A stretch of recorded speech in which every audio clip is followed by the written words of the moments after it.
ní ọjọ́ 28 oṣù kejìlá ọdún 2023 ẹgbẹ́ Theatre Arts Motion Pictures Practitioners Association of Nigeria TAMPAN fi òǹtẹ̀ lu ìyànsípò àwọn òṣìṣẹ́ tuntun fún ẹgbẹ́ náà ní ìjọba ìbílẹ̀ ìlà oòrùn Ìjẹ̀bú. Ìfòǹtẹ̀lù yìí tí a ti ọwọ́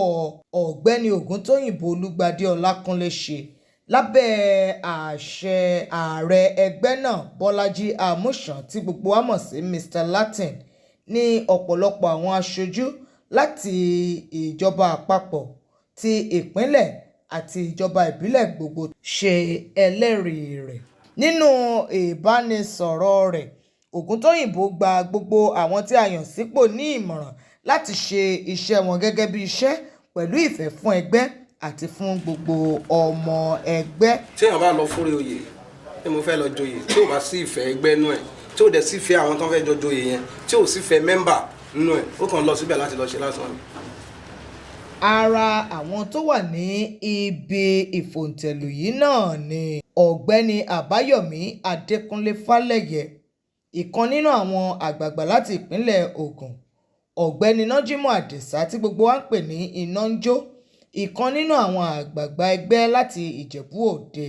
ọmọọba Suraj Adéọlá, àwọn ni alága ti Ìjẹ̀bú Òde, àti Jímọ̀ Ọláìtàn tó jẹ́ ọ̀kan nínú àwọn àgbààgbà ní ìjọba ìbílẹ̀ ìlà oòrùn. Nígbà tí gbogbo àwọn tó wà ní ìkàlẹ̀ tí wọ́n ti sọ wípé àwọn gbà ní Ògúntóyìnbó polongo pé Azeez Kọ́láwọlé ni yóò máa jẹ́ alága TAMPAN ní ìjọba ìbílẹ̀ ìlà oòrùn Ìjẹ̀bú. Àwọn tó kù tí a yàn sípò náà ni Hamzat Azeez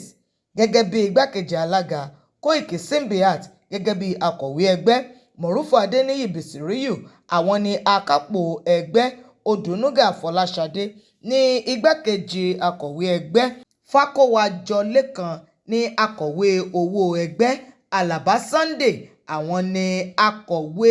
ìgbádùn ẹgbẹ́, nígbàtí Ọpẹ́yẹmí Daniel Kìlání jẹ́ alukoro ẹgbẹ́, tí Azeez Nasiru jẹ́ oníbodè ẹgbẹ́ àti Samuel Ezekiel jẹ́